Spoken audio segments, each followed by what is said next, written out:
1,000,000 years BC, when the earth parted and the mountains fell. Welcome to the Ray Harryhausen Podcast, the show dedicated to the life, career and films of a special effects titan. Join us as we host in-depth discussions about the work, influences and legacies of this uniquely talented filmmaker. Brought to you by the Ray and Diana Harryhausen Foundation, we will be delving into Ray's archive to bring a unique insight into his work, including exclusive audio from the man himself. We will be joined by special guests for retrospectives, exclusive announcements and competitions, so this podcast is a must-listen for all fans of the world of Ray Harryhausen, animation and classic filmmaking.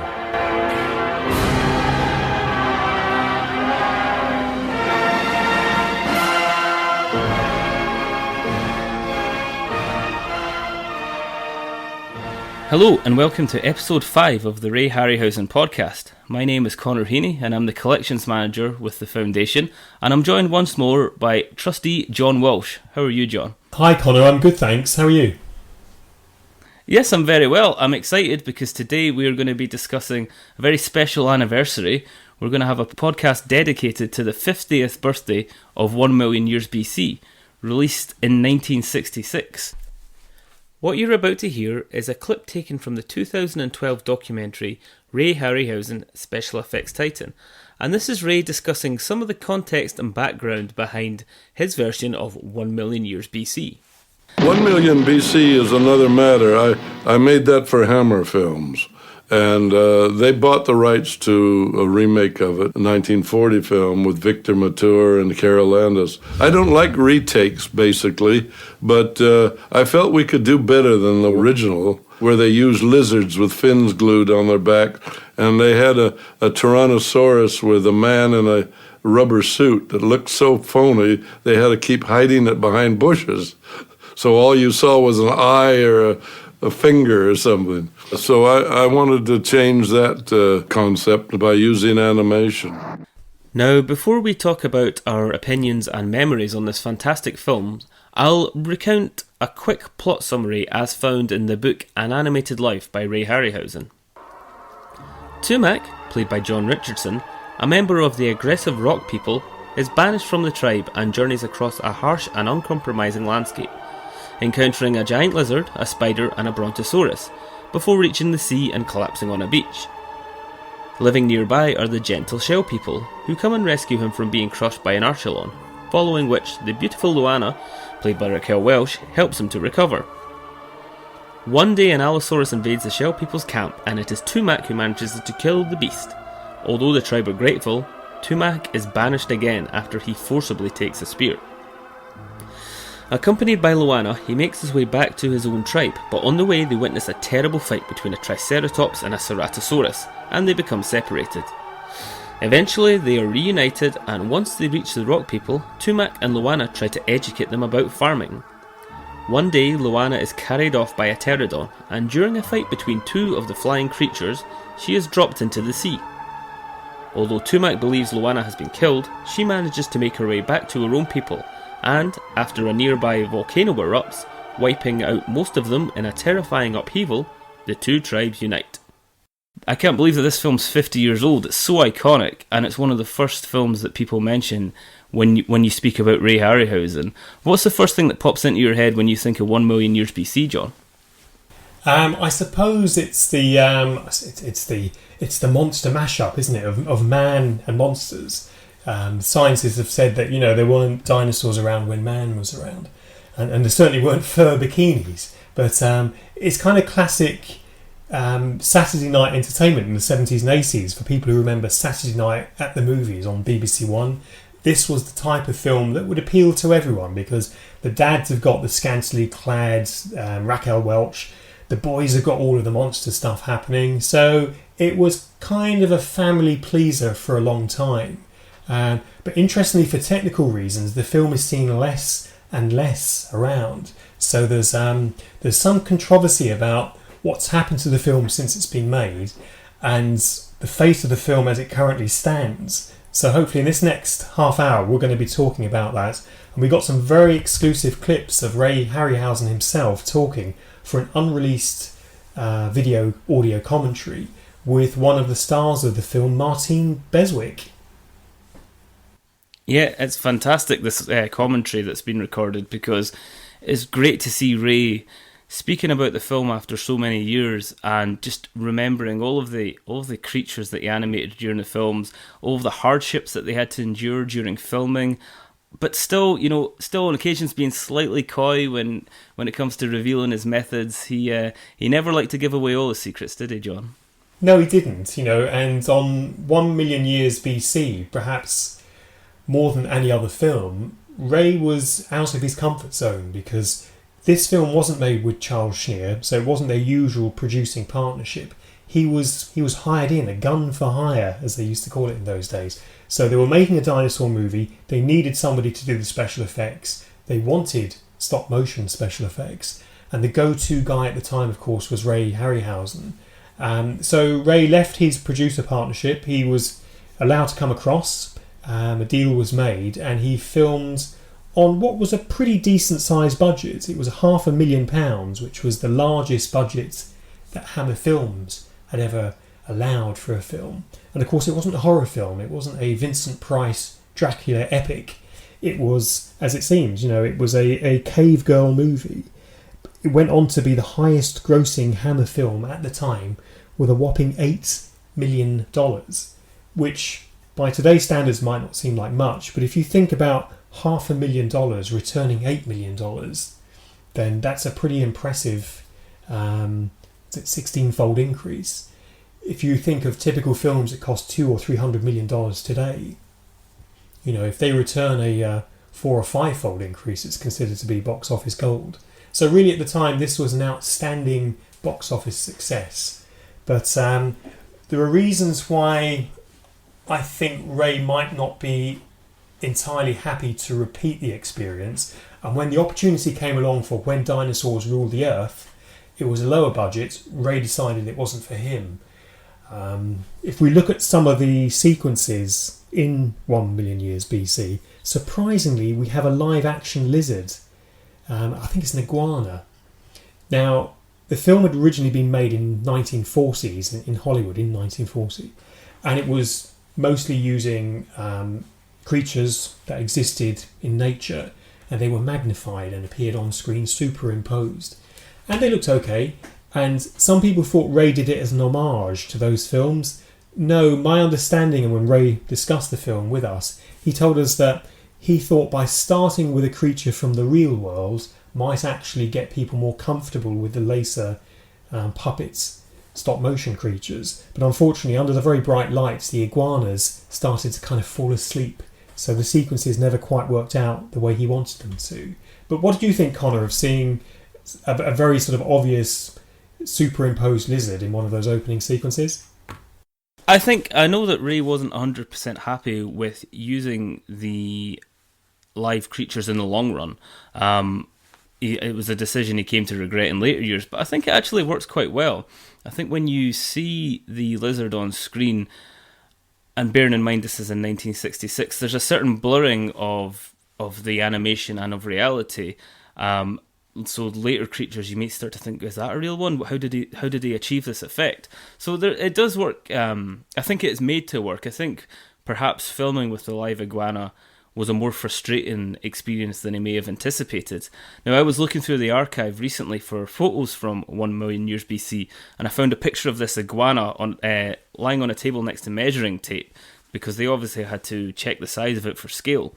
So we've got some more behind the scene creature footage of this very unlikely looking Ray Harryhausen monster. I think with the tongue which grabs Tumac, I think it works. It works better than you might expect. There's a tarantula sequence shortly afterwards which doesn't work quite as well. Having that mix of live animals and stop motion creatures, it does give the film an otherworldly atmosphere. And that's the entire film, from the landscapes to the creatures involved to the complete lack of dialogue in the film. It does give the abstract and otherworldly feel.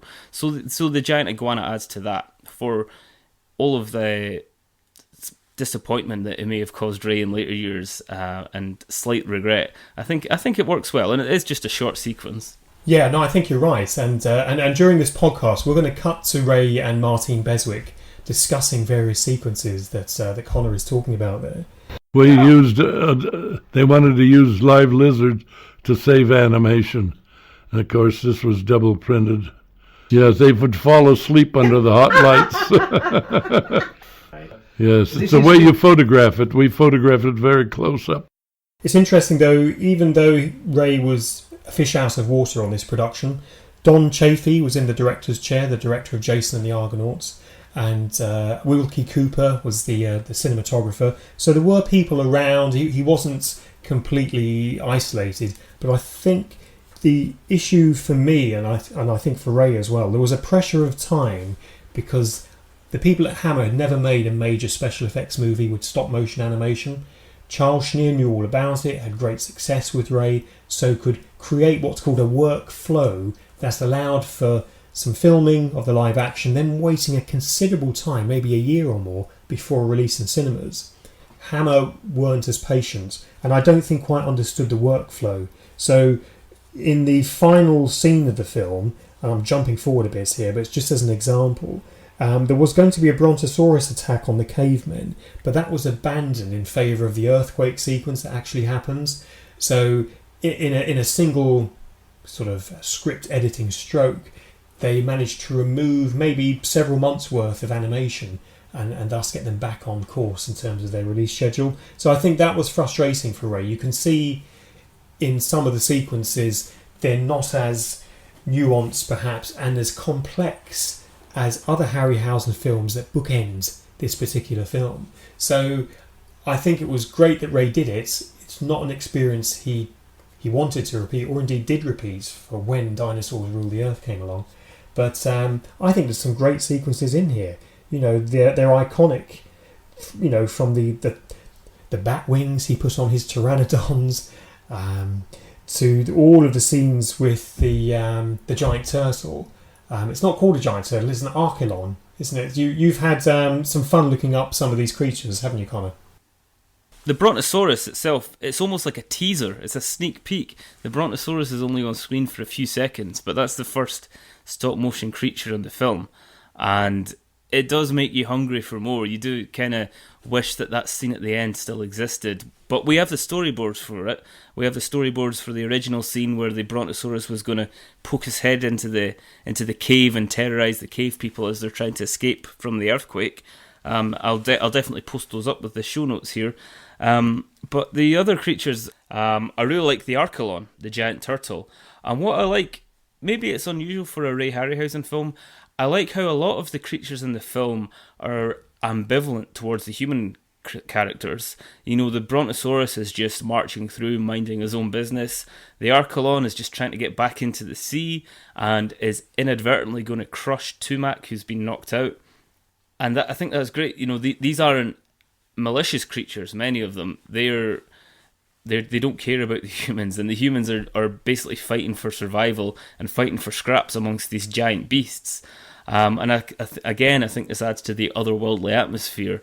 So the archelon is just a gentle giant who they are trying to direct towards the sea, and it's yet another fantastic Ray Harryhausen creature. Because of the lizard that we just spoke about previously, some people actually think the archelon, or at the time thought that the archelon was a real turtle as well. But no, it's a huge fiberglass shell, still in great condition within the collection, and manoeuvring that heavy creature is yet another glimpse into Ray's genius when it came to animating creatures of all shapes and sizes. I think you're right. You know, rather than them being malevolent monsters, these are animals that are being observed. And when we kind of fast forward nearly 50 years later and Steven Spielberg's Jurassic Park came along, much was made of the fact that this is not a monster movie, this is much more like a safari movie. So how would these creatures behave in their natural environments? Well, if it's a Vegosaurus, as they're called, the vegetarian creatures, then they would get along doing what they need to do. And similarly for the T-Rex and for the Velociraptors, were they pack animals? Did they attack in herds and so on? It was very much the language of the safari. But, you know, I think you're right, Connor. You know, Ray was there certainly before the people that made Jurassic Park in presenting them as animals rather than malevolent monsters. But Ray came in for criticism. We've got a clip here of Ray chatting in the documentary I made when I was at film school, where he got some criticism over his pteranodons. But I've gotten letters from little 5-year-olds saying that I'm in error because my pteranodons have bat wings and not regular wings. So it shows that even 5-year-olds remember what they see in the museum. But we have to put those additions, as I said before, in for a certain purpose. In order to make the wings look like they're full of air, I have taken the liberty of putting bat wings on my pteranodons. So the average person, I don't think, questions that when you see a film. Maybe a professor would, but I don't think the average person, as long as the effect on the screen is important.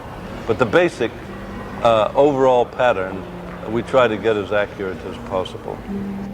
So as you heard there, Ray was saying that he was making these films not for professors, but for the people that would write to him, for his fans. And I think that's always the balance. Ray was certainly a consummate artist, and he would look into anatomies, but ultimately what he's making is some showbiz magic. So that sort of vaudevillian side of him, I suppose, was always in, I wouldn't say in conflict, but within balance with that side of him which was the draftsman and the person who wants to be accurate and correct. So that balance has paid off, I think. The criticisms that were quite loud at the time for the film have certainly died away. But I think the new controversy now about this film, and certainly it's a controversy that I've looked into in some detail in the last couple of years, is the fact that, shockingly, the original camera negative for 1 million years BC no longer exists, and the interpositive from which prints are created no longer exists. How shocking is that, Connor, that what's perceived to be a major Hollywood movie has thrown out its original film elements? It's such a shame and it's such a loss, and it's almost unthinkable, I guess, maybe just because of the kind of environment that we work in and the kind of person who Ray was. Ray never threw anything away, he kept everything, and we have some fantastic material because of that. So the idea that you would throw something like that away, something so important, and such a popular film as well, it seems like a crime. I don't know how something like that would come about. Was this for storage reasons, John, or was this for just at the time reasons of expediency? Well, it's a bit of everything. I mean, what's happened is the other films that Ray made, he made with Columbia Pictures, with Warner Brothers, with MGM. All of those companies, to a large extent, still exist and are probably larger today than they ever were, certainly in the case of Columbia and Warner Brothers. So they have all the original elements, and they have vast vaults where they keep everything. Hammer Films, however, went out of business, came back into business, went out of business again, and much like other film companies in the UK like Rank and London Films, if a copy of a print, which is what would be projected in your cinema, hasn't been kept in good condition, then the chances are the negative from which your prints are struck from won't be in a good condition if it hasn't been looked after. If a company goes into liquidation, the vast archive they have of films and negatives have to be paid for by someone to stay in storage. Now, unless somebody's going to pay off their own back for something they don't own and don't own the copyright for, then there's no reason why they would stay around. And of course, in those days, films were considered much more disposable than they are today. So, partly for storage reasons, partly because the company no longer exists, why would you hold on to the negatives when there's plenty of prints around and maybe there's an interpositive? So the assumption that the film must be somewhere has led to the destruction of the original camera negative, the original interpositives, and the Blu-ray release, which should have come out in December 2015, has been delayed and delayed. Studio Canal apparently are going to release one this month. I'd be interested to see which original elements they're going to use, because the best possible element is the original camera negative and then the interpositive. You're taking a big step down in generation when you're looking at prints that have been used in cinemas. They're not as sharp. They often have scratches and sort of a wobbly gait because they've been used so often. So this film has effectively been lost for many years. With television now turning HD, without a HD scan of 1 million years BC, it will be seen less and less on television. All of Ray's Columbia films have been remastered fabulously for high definition and look fantastic. Even earlier films such as The Mighty Joe Young and The Beast from 20,000 Fathoms, they're in HD, they look fabulous. This is the one sticking point. This film, its original sound elements as well as its original picture elements are gone, so it'll be very hard to produce a decent 5.1 stereo mix. And then there's the controversy around the cuts. The European cut was 10 minutes or so longer than the US cut that had about 8 to 9 minutes removed, partly because of the fight sequences and the violence and to make it available to a bigger and therefore younger audience, but also because if you can make the film as near to 90 minutes as possible, it's cheaper in lab time producing prints. Theatres prefer that because if they're tacking adverts on the front and they want to get screenings during the day, and of course younger audiences won't really sit still in those days for more than 90 minutes. So I'm hoping the Blu-ray, when it does come to us this year, if it comes to us this year, is the longer version and it's in as good a condition as possible. And we've had many requests from people who want to show 1 million years BC and have said, we don't have a print, there isn't a print available to show, is there a HD version we can show? And unfortunately there isn't. And it's an increasing problem for smaller films that don't have the legacy of major Hollywood studios. They just disappear. And the same is true of, for example, Straw Dogs, the Sam Peckinpah film from the 70s. The original Cameron Egg and the interpositive of those, gone. As to Cabaret, the Liza Minnelli musical. So these are recent enough films, you wouldn't expect them to be lost. But it's unfortunate for this film, and I think it deserves a wider screening, and I'm hoping that there'll be an exciting HD release later this year. It's a shame, and it's so ironic as well, because actually a lot of the models from the film are in great condition, still within the archive. A few of them had some restoration work carried out on them in recent years by the Foundation's official conservator, Alan Friswell. So the Brontosaurus and the Allosaurus are looking fantastic. They look as good as new. And we still have the Archelon, of course. We have a miniature Raquel Welch, who was picked up by the Pterodon, which again looks fantastic. The only casualty that I can recall is the Triceratops, which was sadly decapitated and mounted, but we still have his head, so it's very well represented within the collection. And in terms of the storyboards that I mentioned previously, we also have some of Ray's most fantastically striking storyboards, where he would go on location and use some of the location photography in Lanzarote and draw on top of it. So he would draw the dinosaurs and the giant lizards and the cave people and everything else on top of this photography, and it's so striking. It's really incredible as artwork in itself. Absolutely. I mean, it's certainly got Ray Harryhausen's stamp on it. I think one of the other unusual things is the score on the film as well. The score is by Mario, and I've always wondered how to pronounce this, and I'm sure someone's going to tell me as we get this wrong. Mario Nasimbine. And his score is quite ethnic in places. It's quite avant-garde as well. When you think about the types of scores that would be in films in the 60s and 70s, and sort of more standardised orchestral pieces from the likes of Bernard Herrmann and Miklos Rozsa, this is quite an interesting score. But on the same issue of missing film elements, there's only been one CD release for this on the Legends label, which is now been deleted, and the sound quality isn't great. I mean, it's there are older films which have better sound quality on their scores that have been released to CD.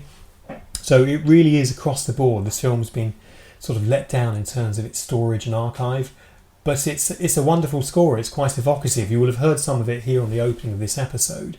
I would urge you to try and track down copies of it and have a listen. He went on to score, Mario did, the sequel as well, When Dinosaurs Rule the Earth. Have you seen that film, Connor? No, I haven't seen that one. I've only seen the Ray Harryhausen version. But I agree with you about the score. It's very stark. It's quite abstract and percussive. While I was preparing for this episode, I had a copy of it in my car, and gave my friend a lift somewhere, and he had to ask. He said, "What on earth are you listening to?" And I explained it was from a dinosaur film, but out of context, it did sound pretty strange. But no, I agree. Like this, it just adds to the special nature, and again, all the things that you've described definitely mark this out as a bit of an outlier in the Ray Harryhausen catalogue, despite being one of his most well-known films. I didn't see any of the Hammer follow-ups to this film. I know that the first sequel contained dinosaurs by Jim Danforth, and the second sequel didn't contain any dinosaurs at all, which is a real shame. I guess they really misjudged why people were coming to watch these movies. And I did go back and watch the 1940 original as well. I can't say that really could be recommended as a great film, but the gem of a good idea was there. Obviously good enough for Ray and the people at Hammer to look back and say, actually, there's something we can work with here. And it's just, I guess, the legacy of movie dinosaurs, which is important here. They're maybe not, by paleontology standards, absolutely correct, but dating back all the way through to Willis O'Brien's The Lost World in 1925, all the way to here and now with Jurassic Park and Jurassic World, dinosaurs in movies have never been 100% anatomically correct. People want to see movie dinosaurs. They don't really want to see dinosaurs covered in feathers. I know it causes some controversy amongst paleontologists to say, "Oh, that's not accurate," but the public want Ray Harryhausen's Allosaurus and Willis O'Brien's T-Rex. That's really the image in their mind when they go and see a dinosaur film.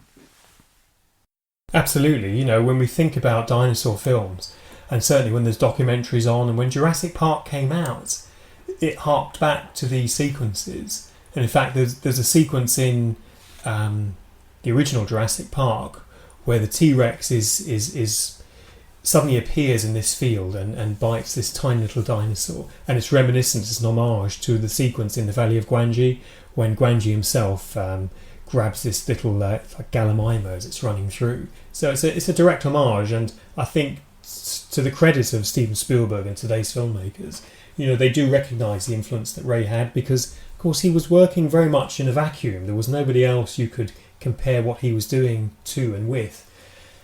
Nowadays we talk about the films of Peter Jackson and Steven Spielberg, George Lucas and Jim Cameron, and of course they have different styles and techniques, but they're working in a similar genre.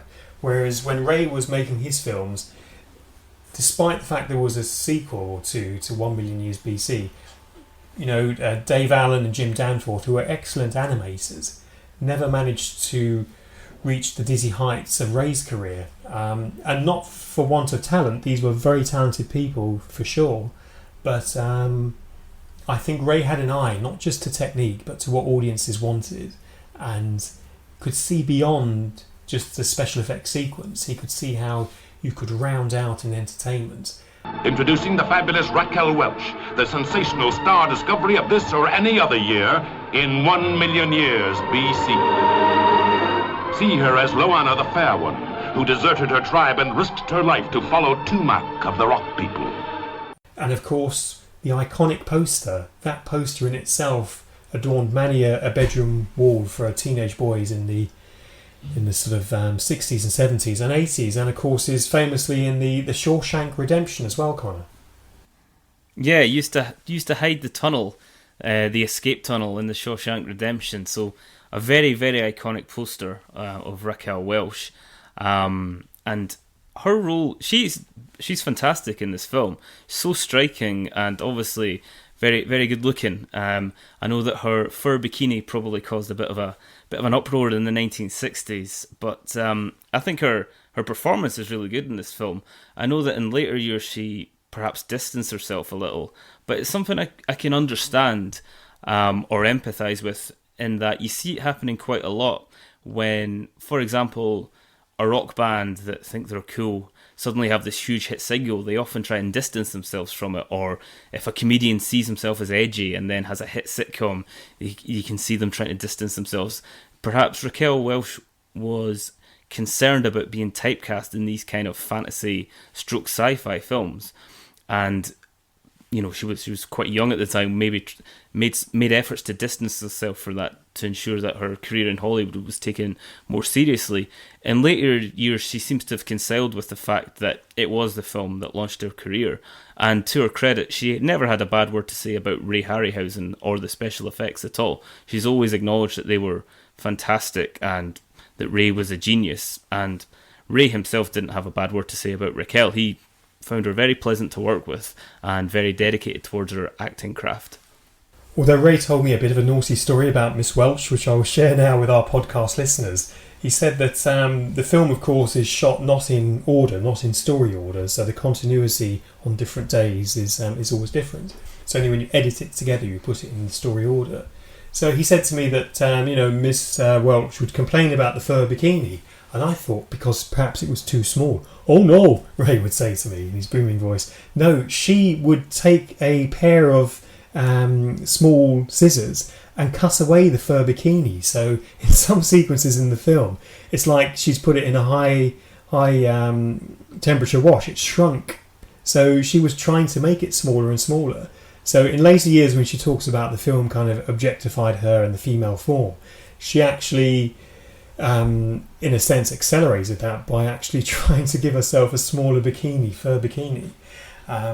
But it's quite common for actors and any performers to distance themselves from something which they're so well known for. And again, you can empathise with the sentiment, because if you're trying to do something else, you don't want to be remembered for another role or another sequence or something else you're well known for. But that's part of public life, I think. If you make a big impact in public life, it makes it then harder for you to make a big impact again in public life for something that's not the same thing. So she, of course, went on to great success in other films. The one I most remember her in is The Fantastic Voyage, which feels like it could have been a Ray Harryhausen film. Big studio picture, shrinking people to the size of an atom and being injected into a scientist's brain. If you haven't seen Fantastic Voyage, track it down. It's a brilliant movie. That feels like it could have been, as I say, a Ray Harryhausen film.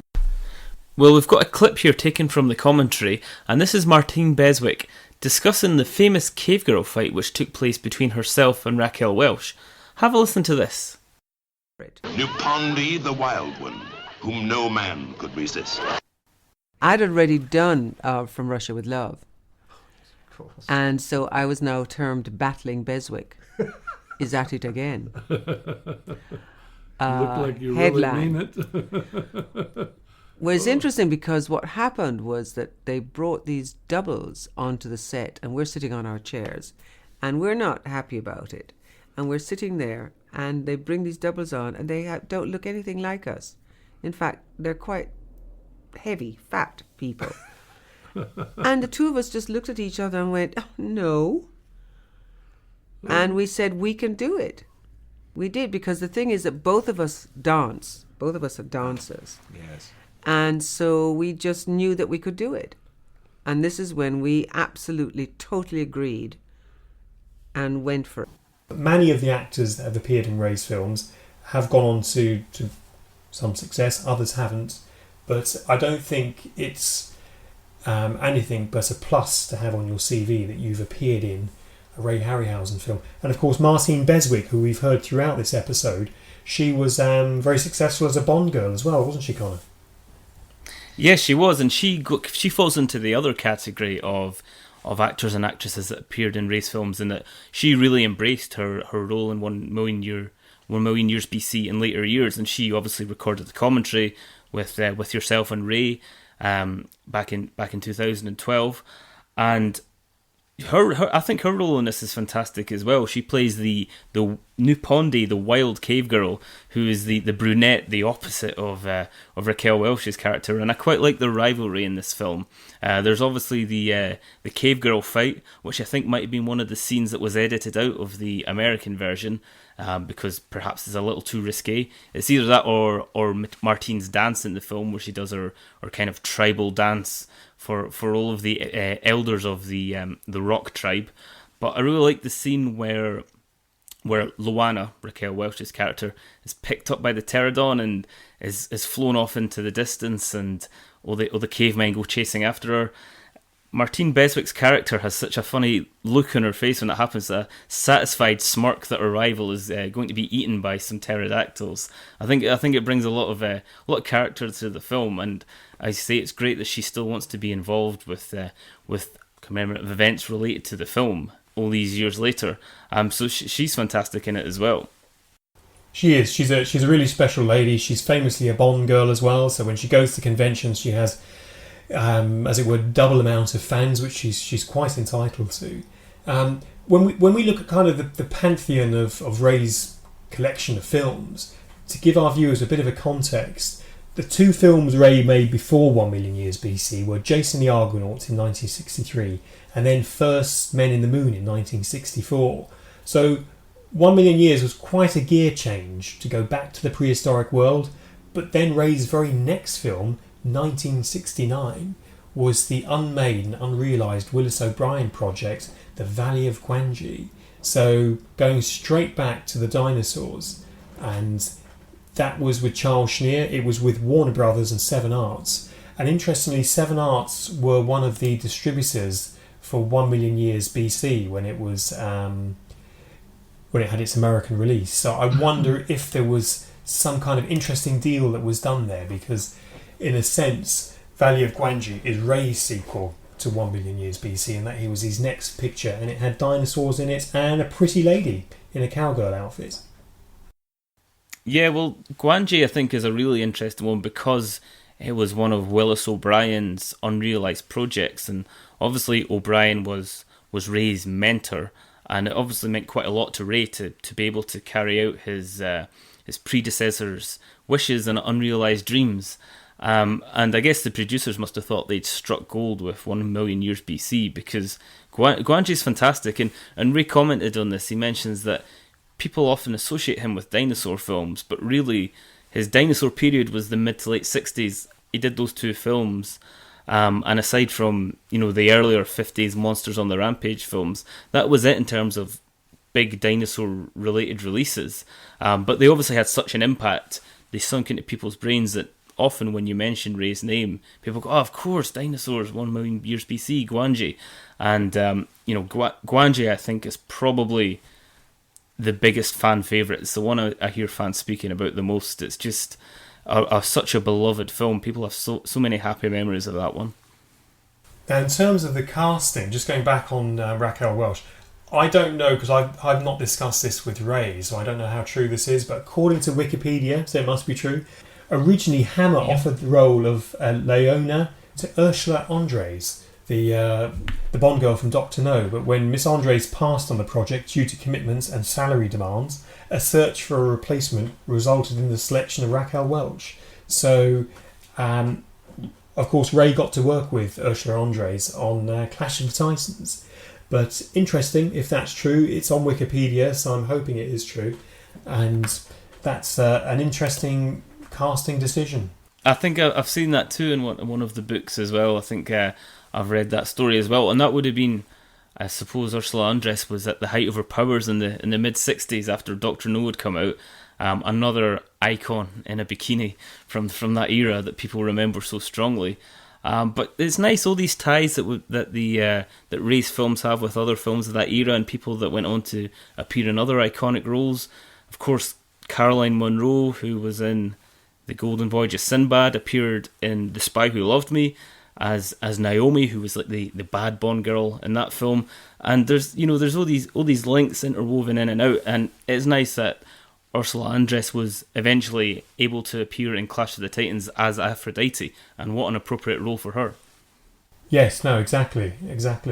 Now, as we kind of round this up and we're coming to the end, it's worth discussing the end of the film, because an interesting choice was made at the end of 1 Million Years BC, and that was the film goes to black and white, or in some prints, a kind of sepia tone.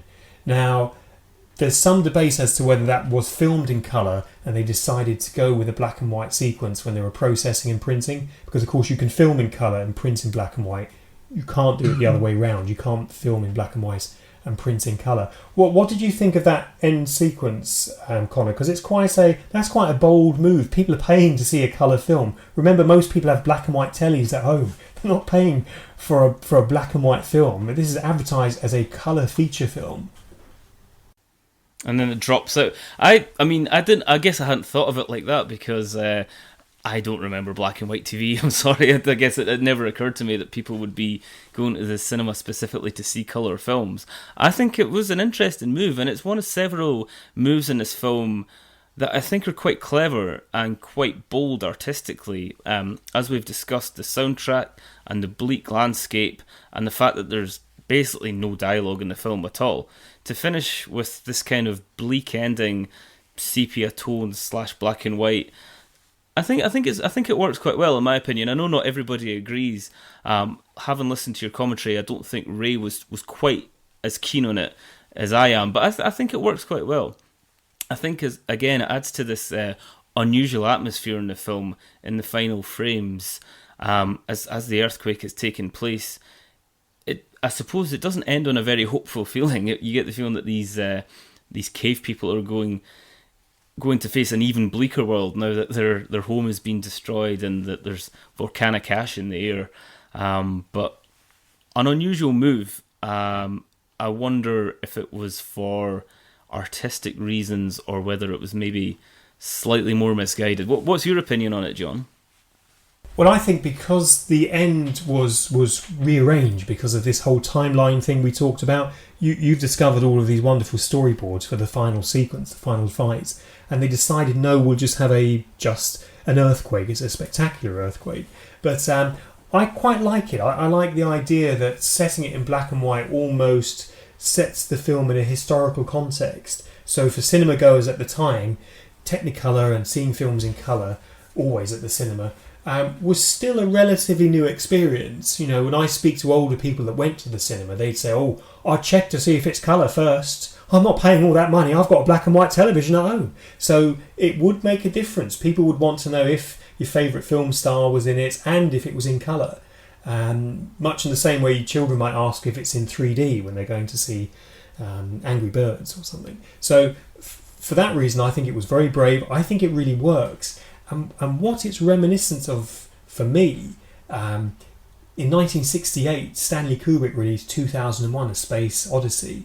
And when we think of those graphic sequences of the dawn of man in the opening, which are spectacular, and the very eerie sounds, think again about the opening of this film for the landscape sequences. I wonder if Mr. Kubrick had seen 1 million years BC. Well, he'd definitely seen it because some of the stock footage from 1 million years BC was used in A Clockwork Orange, I believe. So there's definitely some influence there. And I suppose that this adds to the perception that Ray's film, 1 million years BC, is slightly underrated because people sometimes snigger when you mention it and say, oh, dinosaurs and bikinis. But the way that it was shot, that it is quite leaves quite an imprint. This stark landscape of prehistoric people struggling for survival. I wouldn't be surprised if Mr. Kubrick had watched it and it had helped to maybe help him settle the tone for some of his seminal movies. No, I think so. You know, I think as you say, people have a nod and a wink when they think of girls rolling around, cave girls fighting. But when you strip that away, Ray's film is a technical achievement. It has attained iconic pop cultural significance. Whether we all agree that or not, that's a fact. And so Mr. Kubrick, who was working in a different genre, if you like, I think will have seen the film, will have been influenced by what he saw as some very realistic landscapes on Lanzarote. It looks spectacular. So when he shot those background plates, the front projection plates for the Dawn of Man sequence, I think, you know, Mr. Kubrick would have had an eye to Ray's film, and Ray would have been quite tickled by that. Had we had much more internet at the time and much more social media, I think it would have been more obvious. But of course, studios were very guarded, filmmakers didn't talk about projects, so we'll never really know about that. But, you know, in terms of what you were just saying, Connor, about Bond girls and the links to other films, did you know that Stanley Kubrick advised Cubby Broccoli and Lewis Gilbert on how to light the submarine stage on the brand new 007 stage at Pinewood for the Spy Who Loved Me sequence, where that enormous tanker swallowed up all of the submarines. So in that final big battle with Roger Moore in that film, it was Stanley Kubrick who advised the cinematographer on that picture how to light it practically so that they could actually get a definition on their Panavision cameras. So there are photographs of Stanley Kubrick walking around the newly built 007 stage giving that advice. So he was clearly a man interested in all parts of cinema and was very interested in the Bond franchise. Well, that I didn't know that, but that's very interesting. Stanley Kubrick, such an enigma. I don't want to go too much off topic, but I recently watched the documentary film Room 237, which is about conspiracy theories relating to The Shining and all of the hidden meanings that supposedly Kubrick added to his films. And it's fascinating. Maybe take it with a pinch of salt, but he was involved in so many interesting aspects of the movie industry. To hear that he was involved in James Bond as well as everything else that he did, what an interesting man. And he was a Ray Harryhausen fan by all accounts, or certainly had an inkling to be influenced by 1 million years BC. It was a question I would have asked Mr. Kubrick had I had the chance to meet him when I was Vice Chair of the Directors Guild in 1999. The Guild had honoured Mr. Kubrick with a Lifetime Achievement Award, which he'd had accepted. So we were planning to visit him at his house with the awards committee.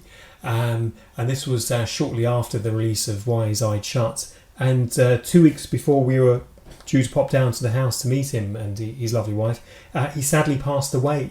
So a great shame not to have met the man. And I'm sure had I had the chance, he would have possibly confirmed that he was a Ray Harryhausen fan.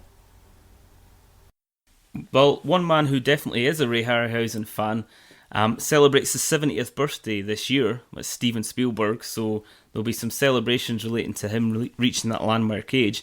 And if you think about it, that means that he was about 19 when this film came out. So you can just see the influence there. A 19-year-old young filmmaker.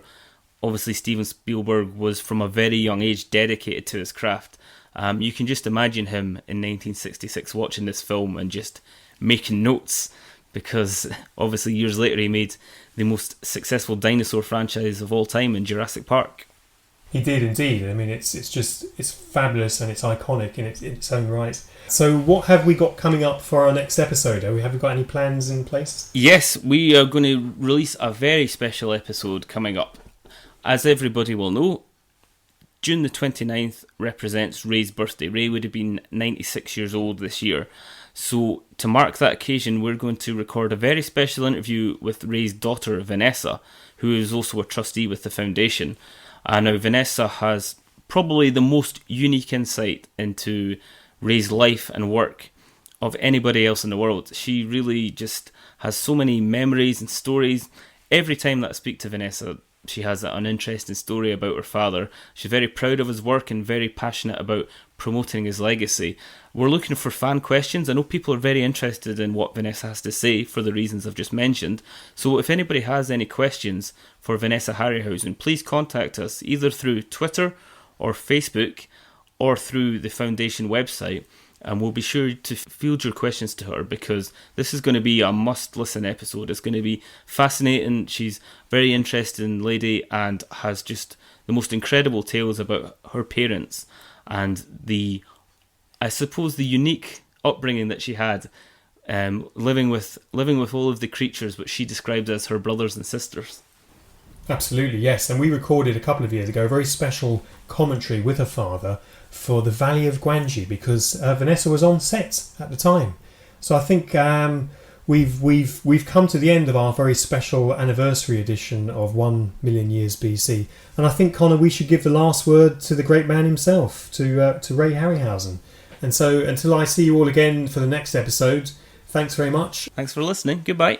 We have to do a great deal of research with prehistoric animals because most children have studied them in school, and we have to refer to books that are written by prominent scientists. Charles R. Knight, for example, I use a great deal, and here's an example of some prehistoric restorations. And then we start actually from the skeleton, the basic skeleton, to plan the armature for the rubber models. This type of armature has to be inside the rubber model to enable it to function.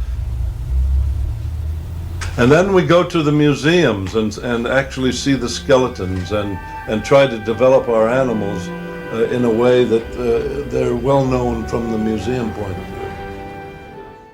See the fascinating, strange and fearful creatures who roamed and ruled the earth 1,000,000 years BC. Copyright in the Ray Harryhausen Podcast is owned by the Ray and Diana Harryhausen Foundation, a registered Scottish charity. Number SC001419, 2016.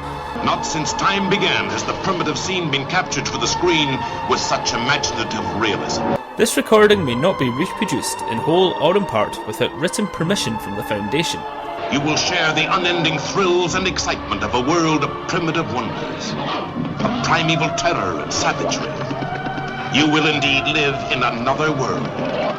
The views expressed within these podcasts do not necessarily reflect those of the Foundation, its trustees or employees. You will indeed live in another world, in another time, as the centuries fall back to reveal the Earth 1,000,000 years BC. For further terms and conditions, please contact us at rayharryhausen.com, where you can also find our Facebook and Twitter links.